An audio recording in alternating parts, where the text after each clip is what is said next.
everything you need to know to improve your life. I wish for you a life of wealth, health, and happiness, a life in which you give to yourself the gift of patience, the virtue of reason, the value of knowledge, and the influence of faith in your own ability to dream about and to achieve worthy rewards.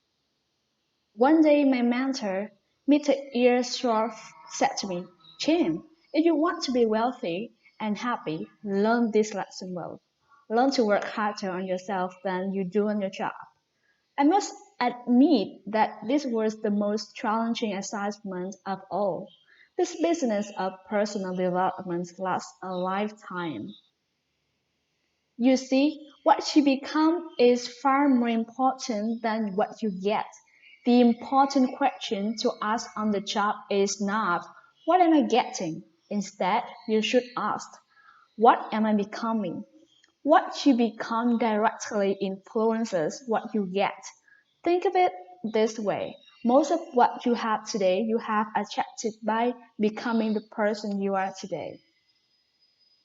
I've also thought that income rarely exists personal development. Sometimes income takes a lucky jump, but unless you learn to handle the responsibilities that come with it, it will usually shrink back to the amount you can handle.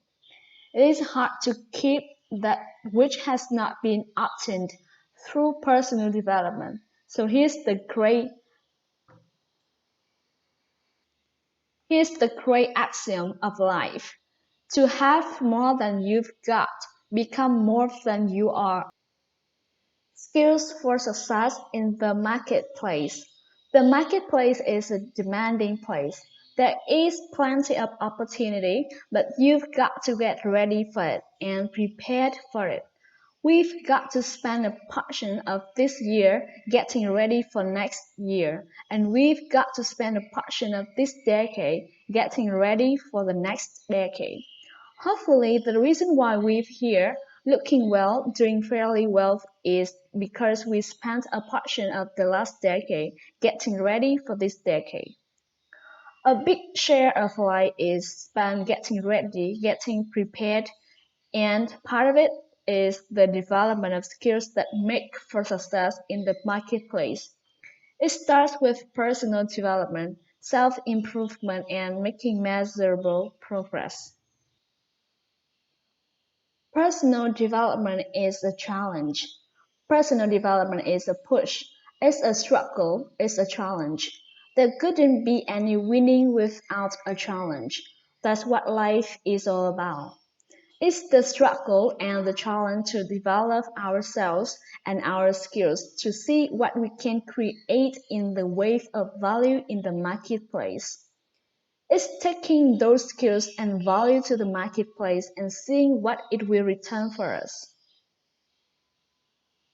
New habits don't come easy, but they can be developed. Sometimes when you develop a lot of momentum in one direction, it's not that easy to change, but it is possible. It isn't easy, but it's possible. Somebody once said, success is 10% inspiration and 90% perspiration. Just got to read the books, learn the skills, put yourself through the paces, do the mental push-ups, and get yourself ready. Inspiration is fine, but inspiration must lead to discipline. It's one thing to be motivated, but it's another thing to be motivated sufficiently to take the classes, do the reading, do the repetition, go through it over and over until it becomes part of you. And those are challenges. They're not easy, but they're challenges that if you win and develop and grow, that's what determines your place, your return, your equity, the worth you get from the marketplace. Three parts of personal development. I've divided personal development into three parts.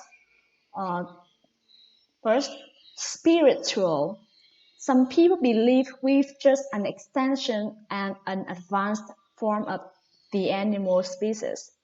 But I believe humans are unique. I believe our spiritual qualities make us different from all other creations. Now I consider myself an amateur in this area, but regardless of your background, I think you should evaluate what growth and change you want to make in this vital area. Spiritual and ethical values will have built a strong foundation underneath your quest for wealth and happiness.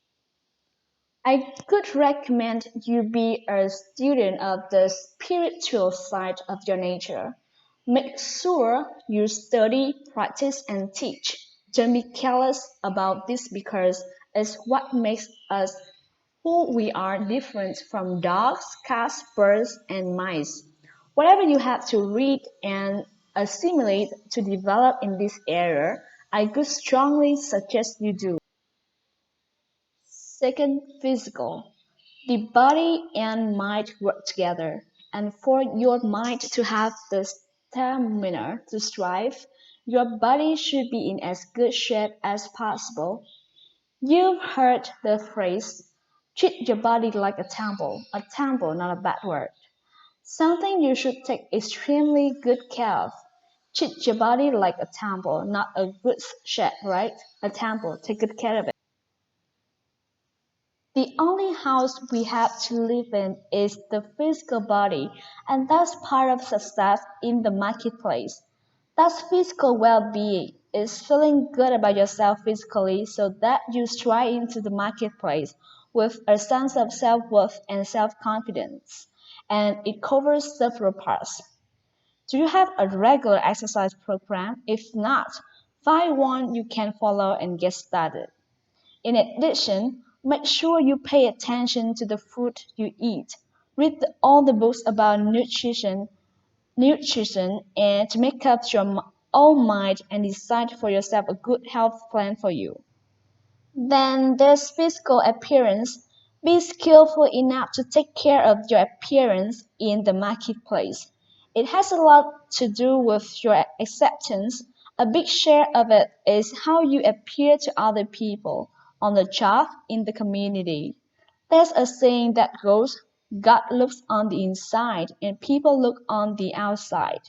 That's not bad a suggestion, meaning take care of the inside for God and take care of the outside for people. Maybe you think people shouldn't judge you by your appearance. Well, let me tell you, they do. Don't base your life on should and shouldn't. Only base your life on realities. Sure, when people get to know you, they'll judge you by more than what they see. But at first, they are going to take a look. Now I've got another good phrase for you. It says, be conscious of self, but not self-conscious. There's a certain point that we need to be conscious of ourselves.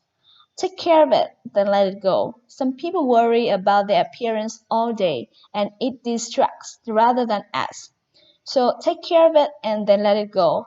Do the best you can and let that get the job done. Be conscious of ourselves, but not to the point of being self-conscious. Number three, mentor. The third part to personal development is the mind. Stretching your mind, developing good thinking habits, good study habits, pursuing ideas, and trying to find ways to apply them to human behavior and the marketplace. All of that takes exercising the mind, which is what I call mind stretch. Your willingness to tackle subjects that are difficult and that most people have decided to let slide gives you a extraordinary edge in the marketplace. How can you master the high skills, the extraordinary skills that makes you an unusual performer in the marketplace? It takes mind stretch.